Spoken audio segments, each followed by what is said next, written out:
আসসালামু আলাইকুম গাইস, আশা করি সবাই ভালো আছেন। তো আমাদের বাসায় মেহমান আসছে, নানান ধরনের পিঠা তৈরি করবো। এই যে বড় আফা, আপনি এটা কি বানাইতেছেন?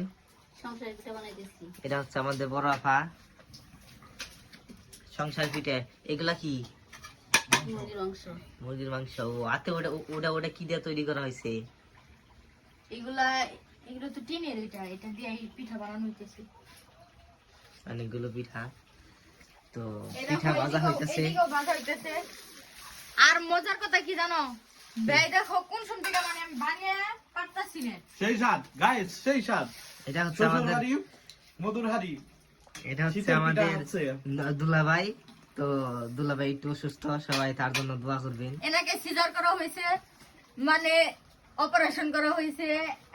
ভাইয়ের একটা রোগ হয়েছিল, সেটা হচ্ছে অ্যাপেন্ডিসাইটিস হয়েছিল, এর জন্য তাকে অপারেশন করা হয়েছে। তো সবাই দোয়া করবেন ভাই যেন তাড়াতাড়ি সুস্থ হয়ে যায়। আর আপনারা বলবেন পিঠাগুলো বানানি কেমন হচ্ছে। এই তো শ্বশুর বাড়ি আইসা মানে ভজনে ভজনে খাইতেছে, আমরা সব কষ্ট খালি আমাদের হইতেছে। শ্বশুর বাড়ি সেই মজার পিঠা, সংসার পিঠা আমার খুব প্রিয় পিঠা। এরকম সবাই শ্বশুর বাড়ি যাবেন শীতের মধ্যে, আর খাটনি গুলো সব বউর উপরে দিবেন, ঠিক আছে?